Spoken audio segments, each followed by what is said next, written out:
The Gestapo was Nazi Germany's infamous police force that targeted innocent civilians, including political dissenters and anyone that challenged the regime's authority. The Gestapo cultivated fear to keep people obedient, ensuring that everyone knew that they too could be a target, while completely disregarding the appropriate judicial process before deporting individuals to concentration camps. But enough about that. We're here to talk about ICE. Hello, ladies, men, and non-binary friends. Welcome back.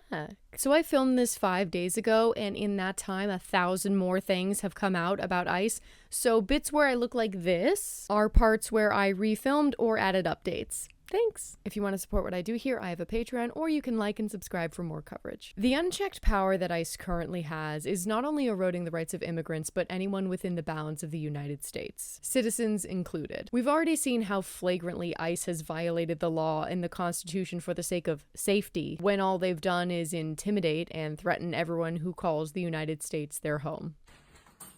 Show me your hands out! Hands up!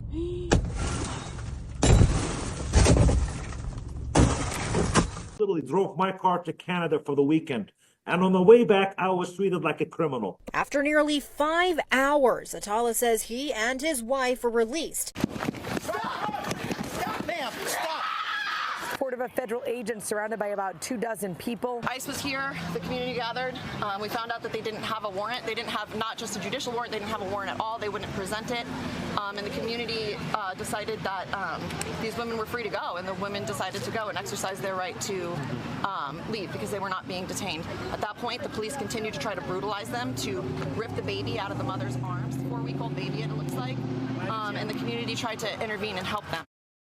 Today I'm here to keep you updated on what ICE is doing, how they're violating the law, and making sure you, the people, know your rights when it comes to ICE. I'll also be looking at the parallels of ICE to the Gestapo and why so many historians, lawyers, and government employees are concerned. And lastly, any action steps that have been put out by community organizers or human rights professionals that highlight ways that you can resist against these threats to our democracy. But before we jump in, I'd like to thank Aura for sponsoring this video. I don't know about you, but I don't trust our government's ability to protect my information online. Last year, major companies across this country had data breaches with millions of customers' personal information being released online. At this point, I'm sure you're all aware of the national public data breach that led to pretty much every single American social security number being posted online, which is terrifying. I've talked about this before, but my credit card was actually hacked during this breach, and I was literally looking for some kind of software to protect me. As you all know, I work 2 jobs, and the only person who should be spending my money is me. Aura reached out shortly after. I was able to try their product, and it has way more features than I expected. I'm so used to shit that I pay for doing the absolute fucking bare minimum, or making me pay for different add-ons or special features, but Aura has literally everything that you could possibly need to protect your personal information online. They have your real-time credit score, and they can freeze your credit so no one can open credit cards in your name without you knowing. They can see if any of your emails or passwords have been leaked on the dark web. They have real-time alerts if your data has been compromised, including your bank accounts. Aura scanned my entire computer of hundreds of thousands of files for viruses and malware. And now anything that I download is automatically going to be scanned, so I'm not getting those viruses on my computer. And they'll also contact data brokers for you to stop them from selling your information. I signed up for Aura over 6 months ago, and I still get emails from data brokers over 6 months later that they're taking down my data, which is great to hear. There's a lot more, but I'll let you find that out for yourself. Go to aura.com/happypancake to try Aura 2 weeks for free, and that will give you plenty of time to check out Aura, so stop leaving yourself open to data breaches. And click the link in my description for a 14-day free trial. Thank you to Aura for sponsoring this video, and thank you to you for giving it a try. If you'd like to help my channel and help me continue what I do here, this is the best way to do it. Check them out. I'm incredibly grateful to Aura. They have been my longest running sponsor. I adore them, so give them some love. This is also a quick reminder to everyone watching that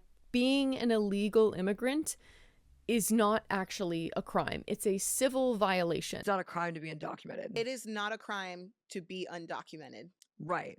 No one wants to hear that, by the way. No, they don't. No one. Like, what is the... It's a civil violation, It's which a is the civil same thing as jaywalking, not paying your parking ticket, landlord dispute. White people do that every day. Right, and no one has a problem with that because they're white. But I digress. Homan, Trump, and his entire administration said that they were only going to go after the bad hombres, the murderers, the criminals, whatever. And we all know that this is a lie. So many families have spoken out and said that their loved one wasn't a criminal, wasn't affiliated with gangs, and was still wrongfully taken by ICE and or sent to CCOT. This led to larger organizations like 60 Minutes investigating and not being able to find a single criminal record for over 75% of the people taken to this El Salvadorian torture prison, CCOT. Now, before we go any further, I want to make sure that everybody watching knows their rights with ICE. First things first, we're going to talk about warrants. And you're going to want to listen to this because it could protect you and your loved ones from unlawful searches and seizures by ICE and could prevent you or your friends or your family from unlawful deportation. While it seems within reason to expect law enforcement and ICE officers to abide by the law, that doesn't always happen. But worst comes to worst, knowing your rights can still tarnish the reputation of these corrupt organizations if they violate them. And in the best case scenario, it can protect you and your loved ones. You need to operate under the assumption that these officers will break the law. Now, I don't say that to excuse their horrific actions. I'm saying that for your own protection so you can prepare yourself and plan accordingly. I'm not going to be sugarcoating things today. So we're going to talk about warrants. Now, there are two types of warrants that ICE uses. First is judicial warrants, and the second are administrative warrants. A judicial warrant is a written order issued by the courts and signed by a judge that authorizes a law enforcement officer to make an arrest, search, or seizure. The warrant gives law enforcement officers the authority to perform the arrest or search on private property. The subject of the warrant must comply. This means that some amount of due process has taken place. The warrant has been signed by a federal judge. An administrative warrant, on the other hand, is a written document issued by a federal agency authorizing a federal law enforcement officer to arrest or seize someone deemed, quote, removable from the U.S., which is intentionally vague. It is also sometimes called a removal warrant or immigration warrant. It is usually signed by an immigration officer. Unlike a judicial warrant, an administrative warrant does not give ICE officials the authority to enter private places without consent. In that case, the ICE officer cannot make the arrest unless the person is in a public space. I'm gonna say that last part again. If the warrant is not signed by a federal judge, if you are given an administrative warrant, an ICE agent can't make the arrest unless you're in a public space. Meaning that if you are in your home, if you are at work and it's a private company, if you are in your car, ICE cannot arrest you with an administrative warrant. They need a judicial warrant. They need a warrant signed by a judge. And that's why a lot of these recent arrests have been happening at courthouses, with ICE agents waiting outside government buildings to arrest people because that is public property. It's government property. And I wish I had discovered this earlier because I bet this is how ICE has been able to get these warrants and arrests out so quickly. And I bet this is how so many people have been taken despite having zero evidence against them or criminal records and have still been sent to CCOT. That being said, I'm not a lawyer. This is not legal advice. If you feel like you might be at risk, I recommend contacting an immigration lawyer. I have a link in my description where you can find one in your area and a full list of your rights with ICE linked below. Now, there's been certain trends, shall we say, in these arrests by ICE. Things that have gotten people detained by ICE. Number one, protesting. Turn around. Okay, Stop resisting. let's not. Stop resisting. Okay, he's not resisting. He's giving me his phone, okay?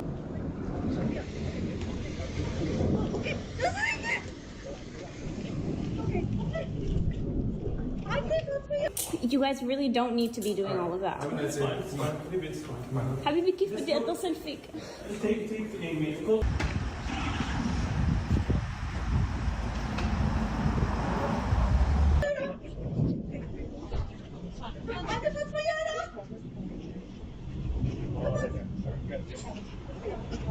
Despite protesting and free speech being baked into our Constitution and core tenets of not only our democracy, but American culture, land of the free, and all that, under this administration, exercising the right to speaking out against Israel's war on Gaza, just to put an example out there, is enough to threaten you with deportation, even if you have legal residency here. It's funny how all the free speech advocates on the right are real quiet right now, and even cheering on these deportations because apparently two brain cells rubbing together isn't enough to realize that this will have lingering implications for all of us. The American public has been propagandized into surrendering their free speech rights. These fucking neo-Nazi edgelords are only interested in supporting free speech when it means they can say the R word or not get canceled on Twitter when they say that a female lead in a TV show is ugly. They can't wrap their mind around someone they don't like saying something they don't agree with as being free speech. Which is ironic because they are embodying the most annoying things about liberals that they claim to hate so much. But the big difference is what conservatives are doing right now is actually putting Americans' rights at risk and is actually violating the First Amendment. You are digging your own graves. You are hoisting your own petards.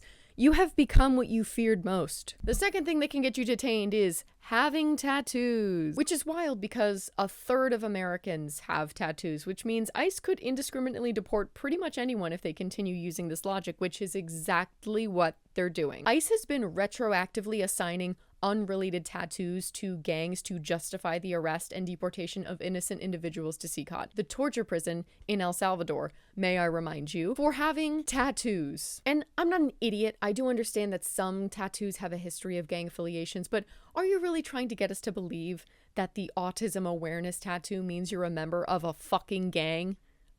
Come on. Other examples include a rose, a crown. Those are like the most common tattoo designs that you can fucking get. Researchers and experts on gangs and gang violence have come forward saying that these allegations are bullshit, and by simply having a tattoo is not enough evidence of gang association. I didn't realize we needed to have an expert come in and say this, but you know, here we are. Apparently getting a tattoo in honor of Real Madrid, arguably the most popular soccer team in the world, also makes you a target. And this man got this tattoo before Tren de Aragua was even established as an international gang. This is just such a fucking ridiculous stretch of biblically stupid proportions. Once they outlaw anchor tattoos, our millennial protest population is doomed. And the third reason, well, I'll have my good friend Scaleritis tell you this one.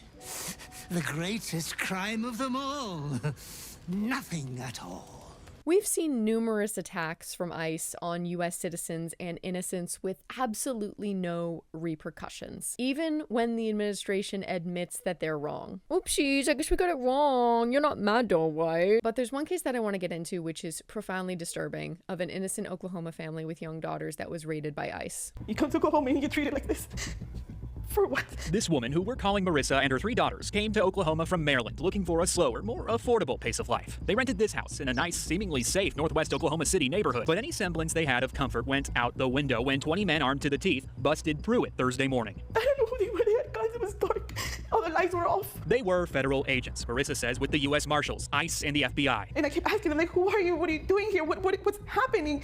And they said, we have a warrant for the house. They ordered Marissa and her daughters outside into the rain before they could even get dressed. They wanted me to change in front of all of them, between all of them. The thing is, the suspect names on that search warrant were not Marissa's or anyone in her family's. They were, however, names listed on mail still arriving at the house. Former residents, perhaps. We just moved here from Maryland. We're citizens. That's why I kept saying we're citizens. She says they didn't care. We weren't criminals. Why were they treating us like criminals? The agents ripped apart every square inch of the house, taking their phones, laptops, documents, and their life savings in cash as evidence. Like, I have to feed my children. I'm gonna need gas money. I need to be able to get around. You have literally traumatized me and my daughters for life. This family has virtually nothing. And I said, when are we gonna get our stuff back? He was like, it could be days or it could be months. Can you just reprogram yourself and see us as humans? We bleed too. We bleed just like anybody else bleeds. We were scared. You could see it in our faces that we were terrified. But, you know, protect the children, right? There are a worrying amount of parallels to the Gestapo and ICE. The most obvious correlation being the plain-clothed officers that have recently emerged and the impunity with which they both operate. We're going to have a little history lesson. The Gestapo was a political force in Nazi Germany that targeted minority groups including Jewish, LGBTQ+, and disabled people, as well as political opponents and dissenters. The Gestapo were a force defined by the widespread fear that they cultivated in Nazi Germany, and ding ding ding, their lack of judicial process. Those identified as enemies of the Third Reich need not have been guilty of any specific crime, and they were rarely given any legal representation or means of appeal. In other words, any civilian considered a threat to Nazi regime's control could be rounded up, imprisoned, sent to concentration camps, and executed without any given reason whatsoever. Those who tried to defend the innocent were often beaten, imprisoned, or executed themselves. Jewish diarist Victor Klemperer, who survived the Nazi regime, recorded the following notes in his diary regarding a Jewish friend of his named Ernest Kriedel, who, like so many others back then and today, simply disappeared one day. November 21st, Friday, 1941. Friedel Sr. summoned to the Gestapo the morning the day before yesterday, quote, for questioning. Did not come back. His wife went there in the afternoon. Arrest, PPD, in custody, political grounds. No one knows anything more. He is completely harmless. Everyone is threatened by the same fate at any moment. November 23rd, Sunday. Friedel Sr. still under arrest. No one knows the reason. Ironic circumstance. He absolutely did not want to go out on the street with the Jew's star. Lived at home from September 19th. His first walk. Ordered to the Gestapo for, quote, questioning. Detained there. November 28th, Friday. Friedel Sr. still under arrest. No one knows what he is accused of. His wife not allowed to speak to him. An inspector at the PPD told her, quote, he talked. Friedel's fate, at any hour, it could be mine. December 23rd, Tuesday. Ernst Friedel is still inside. One has already got used to it. But he? No one asks about it much anymore. The Gestapo did not begin as an omnipotent terror machine. It evolved into one. It detained, quote, enemies of the state without warrants, held people in, quote, protective custody with no legal recourse, and enforced political conformity through fear. It became the spear point of Nazi totalitarianism, not solely through brutality, but through the systematic erosion of legal constraints and the normalization of exceptional authority. The alarming direction of ICE in 2025 at the very start of Trump's second term bears a critical resemblance to this historical model. In mid-March, ICE agents deported Kilmar Armando Abrego Garcia, a Maryland man who had been legally protected from removal since 2019. His protected status had been granted by an immigration judge who acknowledged the danger he faced in El Salvador. That ruling should have remained binding. ICE later admitted the deportation was a, quote, administrative error. But, quote, error is a misnomer. This was a violation of a standing court order. By definition, ICE overruled the legal system. There is no public record of a judge revoking Abrego Garcia's status. The deportation was not a clerical oversight. It was an assertion of unchecked power and one that placed a man's life in jeopardy. The irony of Trump's obsession with illegal aliens, when the vast majority of lawbreaking is happening within his own administration and within ICE itself, is not lost on me. They want us to be afraid of the wrong people. Undocumented immigrants aren't ruining this country. You are. And as an American, it's still my right to say so. I don't know for how long, but for now, it's still my goddamn right. We removed an MS-13 gang member, public safety threat, wife beater. He's a citizen of El Salvador, a native El Salvador, who had due process, despite what you're hearing, been ordered removed by 2 separate immigration judges. The best that could happen for him, if he actually gave back to the United States, he would be detained and removed again. You need a fucking exorcism. Why don't you take a break from gargling your own loogies and actually read the Constitution? You fucking jackass. So yeah, if you ever see an article that says that someone is suspected of a crime or suspected of gang affiliations, read what actual evidence they have, because most of these articles talking about these cases will straight up tell you that neither ICE nor the government have provided any evidence. Kilmar Abrego Garcia was wrongfully deported, and the administration admitted that he was mistakenly deported. Then they tried to invent different reasons as to why he actually deserved to be in the El Salvadorian prison, which again, they admitted he was wrongfully sent to. You can tell the Trump administration is lying out their ass because they just kept changing the reasons when certain ones weren't working with the public. First, they said it was because he was wearing a Chicago Bulls hat, which seems a little convenient considering it's one of the most popular teams in the world with 170 million fans worldwide. Then, they said it was because he was wearing a hoodie that said, "See no evil, hear no evil, speak no evil," which is an incredibly common Japanese proverb from Confucius that you will find on any wine aunt's vision board. Then, they gave up on that and said that the tattoos on his knuckles spelled out MS-13, but experts with years of studying these gangs all agree that this is bullshit. These claims are not only a massive stretch, but in no way valid grounds to consider someone as a member of any of these gangs. Then, our president, whose brain is made up of crushed up Oreos and spray tan, thought that someone's Canva edit, falsely equating these tattoos to spell out MS-13, thought that the edited in, superimposed MS-13 was actually on his fucking hand. He did not have the letter MS-13. It says MS-13. That was Photoshop. So let me That was Photoshop, Terry. You can't do that. Hey, they're giving you the big break of a lifetime. You know, you... On March 25th, masked ICE agents arrested Rumeysa Öztürk, a Turkish national and Tufts University PhD student outside her Boston apartment. Federal authorities claim she supported Hamas, though no evidence has been publicly presented. Her visa was unilaterally revoked by the Secretary of State Marco Rubio, and she was taken into custody without charge. Video of the arrest show agents in plain clothes forcing Öztürk into an unmarked vehicle. No warrant has been produced. A judge had ordered that if detained, she remain in Massachusetts. ICE transferred her to a Louisiana detention center anyway. These are not routine immigration enforcement cases. These are deliberate power moves aimed at demonstrating that ICE answers not to the courts or laws, but to the White House. Under Trump's reassertion of direct executive authority, ICE has been repositioned to function outside traditional legal bounds. He has empowered them to seize protected individuals, ignore judicial orders, and deploy fear as a political tool. The hallmarks of secret police are not simply secrecy or masks. The Gestapo operated with a chilling degree of visibility. What made them effective was the knowledge that no appeal could stop them.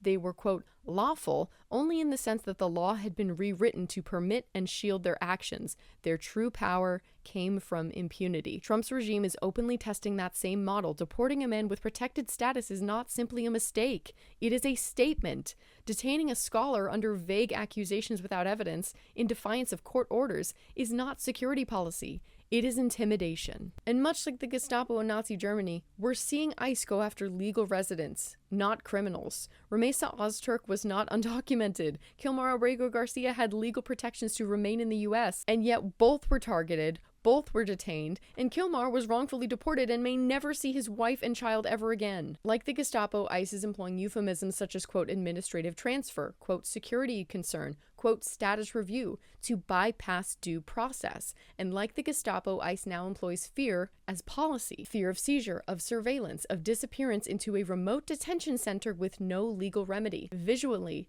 and administratively, ICE is resembling the Gestapo, mobilizing plainclothes agents in unmarked vehicles to make arrests with no warning, no badges, no transparency, and no due process, guising their work as cleaning up the streets and taking care of crime without providing any evidence of criminal activity. In 1930s Germany, there were plenty of people that applauded the rise of the Nazis and the rise of the Gestapo, insisting that they were only taking care of criminals and other bad people. Today, we're seeing Americans do the exact same thing. And this is also a chilling reminder that Auschwitz is not in Germany. It's in Poland. The Nazis also sent innocents that they criminalized out of their country. Just let that sink in for a hot sec. But in times like these, keeping track of what has worked and where we've seen wins is important to keep people fighting. So with all the tragedy that we've taken stock of thus far, there's wins here too, and we do need to talk about them. Thankfully, we have seen almost universal pushback on this entire issue of immigration and ICE's overreach. And people are pissed. We have a due process, and it was not followed. And the Supreme Court ruled that he needed to come back. Okay. So Trump said, nope, I'm not going to do that. So why do we even have a Supreme Court if they're not going to follow the ruling of the Supreme Court? That's not a blue-haired leftist. That's Graham Adoris from Knitting Club. Despite immigration being Trump's biggest cultural issue, and the one that he was able to gain the most traction on, it has quickly blown up in his face politically. People are fucking mad, and they realize and recognize how ICE has directly threatened the rights of all Americans. Mohsen Madawi, one of the Columbia student organizers, was recently freed. Tonight, Palestinian Mohsen Madawi is released on bail and sounding victorious. For anybody who's doubting justice, this is a light of hope, a hope and faith in the justice system in America. To President Trump and his cabinet, yes, I am not afraid of you. The federal court recently ruled that Rumeysa Öztürk must be transferred to Vermont, and this is great news. Mohsen was detained in Vermont and was released shortly after. Let's hope the same goes for Rumeysa. Rumeysa has been released. She's returned to her studies at Tufts University and is taking legal action against ICE for her unlawful detainment. We love to see it. Thank you everyone for all your support and love. In the last 45 days, I lost both my freedom and also my education during a crucial time for my doctoral studies. I am so excited to get back to my studies, community, friends, professors, and my students. My dear professor and lab mates are here today, so I just want to highlight that and thank to them. I came to United States to pursue my graduate studies learn and grow as a scholar, and also to contribute to child development fields with my teaching, research, and applied work. A judge in New Jersey recently ruled that Mahmoud Khalil can fight his wrongful detention in federal court. His wife came out with a statement and said, "I am relieved at the court's findings that my husband can move forward with his case in federal court. This is an important step towards securing Mahmoud's freedom, but there is still more work to be done." She said she will continue to strongly advocate for her husband so he can come home to our family and feel the pure joy all parents know of holding your firstborn child in your arms. This obviously doesn't mean that the fight stops here. This doesn't mean that the work is done, but it makes me feel less alone knowing that there's other people fighting back against this and there is some amount of headway being made, however small. I'm not a federal judge. I can protest in the streets, I can come on here and educate about current events, and I can give my opinion. I can give people resources. But I can't make a ruling on a federal immigration case. I can't enforce the law that way. So it's nice to see that other people are stepping up too. These are people who can and are trying to uphold what level of democracy we have left. And there's nothing wrong with seeing that and using it as hope and inspiration to keep fighting. Yes, it should be more people, but acknowledging wins doesn't mean the fighting stops. It just means it can help us keep fighting. So what can we do? Well, first and foremost, we can stay updated on these topics. I'm going to do my best to keep updated with all of the cases going on and continue posting about them on my posts page and long-form videos if needed. There's a protest happening on Flag Day, which also happens to be Trump's birthday when he's planning a fucking military parade because apparently he's fucking 9 years old. Check out 5051 for more information on that protest. If you're worried about some of your friends or family or loved ones being taken by ICE, accompany them to things like court appearances or any public spaces where they have to be. And above all, do not stop talking about these people. Do not forget them. Do not let them become a memory. Do not give ICE a fucking inch. Keep your fucking boot on their neck, bitch. And continue letting them know that what they're doing is unlawful and dangerous and we want fucking none of it. What ICE is doing goes directly against the Constitution and it is unlawful. ICE is breaking laws put in place by Americans going back as far as the founding fathers themselves. But for everyone here watching this, you're not alone. And history is on your side. It's always been important to speak out against the injustices happening around the world and in our own country, even if it doesn't directly affect us. The way that this administration is going, it probably will. First they came for the socialists, and I did not speak out because I was not a socialist. Then they came for the trade unionists, and I did not speak out because I was not a trade unionist. Then they came for the Jews, and I did not speak out because I was not a Jew. Then they came for me. And there was no one left to speak for me. We can't share our political thoughts without fear of being contacted by Border Patrol and Customs. We can't expect to be treated like a person, even if we were born here. We can't even claim our right to due process, to a fair trial. You can count on everyone in the Trump administration lying through their teeth to justify this corrupt agenda and make it seem like they're doing the right thing. Like this is all necessary to take care of the really bad people that are corrupting our country. But ask yourself, has your life materially improved since Trump entered office? Has it? Has anything positive actually happened? Because everyone that I talk to is fucking furious. All of these things are just a distraction to try to seem like they're doing something worthwhile, when in actuality, they're just instilling another era of fear in the world. They want people afraid. They want people to shut up and take what's given to them. And all I have to say is, I can't wait for the Nuremberg trials, bitch. As always, I have Rwan's GoFundMe linked below. She was supposed to attend university this year, but Israel bombed her home and her school out of existence. If you're not able to donate, that's totally fine. Make sure to leave a like and a comment to boost the algorithm because there's got to be someone on this godforsaken app that can give $1 or $2. The second season of Westerly Academy, our D&D campaign where all the ad revenue goes directly to Palestinian families, is going to be starting up again soon. Make sure to catch up on season 1 and stay subscribed to make sure you don't miss an episode. This is a great way to donate if you do not have the funds because by literally watching D&D, you are helping the people of Palestine. Make sure to check out our sponsor Aura, linked in the description. And of course, thank you so much for watching. Subscribe if you want to hear more from me. Please take care of yourselves and each other. Bye. Very special thank you to my patrons, Inside Chaos and Longleg.